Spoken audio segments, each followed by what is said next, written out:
Дякую, Володимире, за приєднання. Дуже дякую, Фуміо. Thank you so much, Prime Minister Kishida, dear leaders, and I'm pleased to greet you.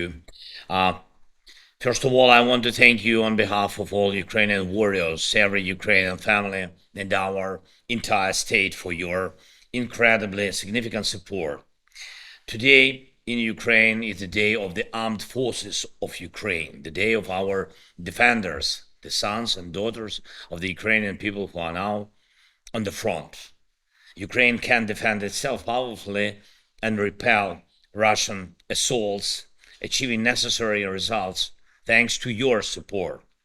President Biden, President Macron, Chancellor Scholz, Prime Minister Sunak, Prime Minister Meloni, Prime Minister Trudeau, Prime Minister Kishida, I thank you, all of you personally, and your countries, of course.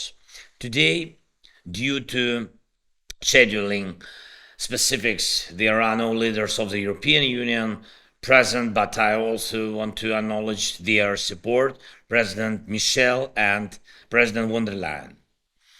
Dear friends, the spirit of Japanese presidency in the group of 7 has been very productive, and I'm confident that the Italian presidency next year will also be fruitful for Ukraine and for the protection of what unites us all, namely belief in people, in humanity, in the idea that the bright side of human nature must overcome any aggressive intentions of any dictators and war criminals. As long as the group of 7 is effective, human life will not lose. What have we achieved this year? First, Ukraine won in the Black Sea, and now Russian terror no longer dominates these waters. Normal shipping is being restored, and with each new cargo from our ports, global food security also wins. Nearly 7.5 million tons of cargo has been transported by the new export corridor we launched, having expelled the Russian Navy.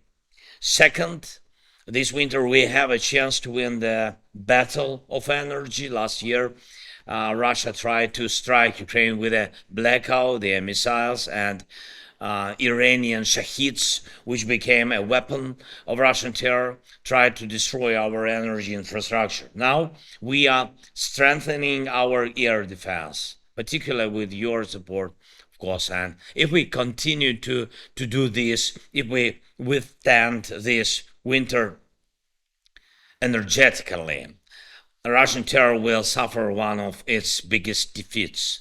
Stronger defense and strong energy sector mean our cities can live, our economy can work, and our people can come back. And economic growth in Ukraine now is one of the most significant results of the year.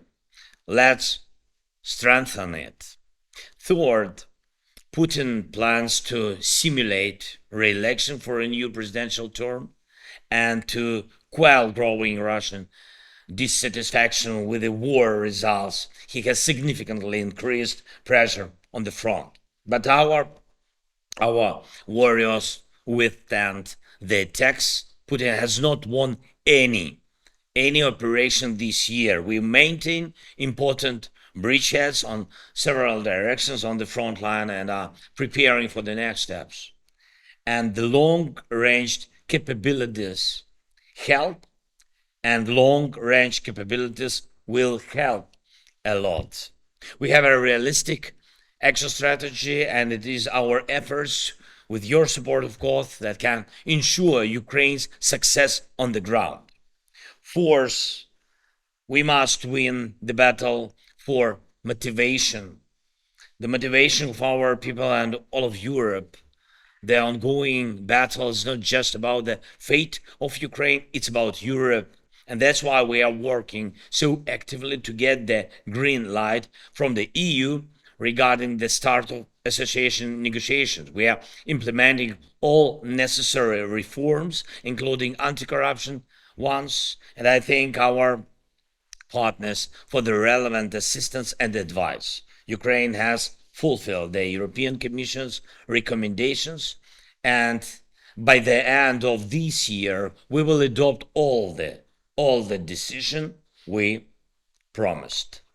And we hope that the European Union will also fulfill its promise to Ukraine. The decision to start association negotiation with the EU is a powerful energy for us, the energy of unity. And finally, fifth, consolidated efforts. Russia hopes only for one thing, that next year the free world's consolidation will collapse. Russia believes that America and Europe will show weakness and will not maintain support for Ukraine at the proper level. Putin believes that the free world will not fully enforce its own sanctions, and the Russian elite mocks the world's doubts about using frozen Russian assets to compensate for damage from Russian aggression. All this is a much broader issue. What can freedom do? What can dictatorship do? We must answer these questions together. The free world vitally needs to maintain its consolidation, maintain interaction, maintain support for those whose freedom is being attacked. And I believe that together we can make the next year productive for us, for free nations, not for Putin.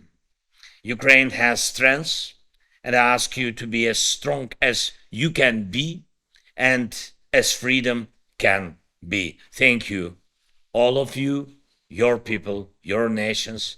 Slava Ukraini!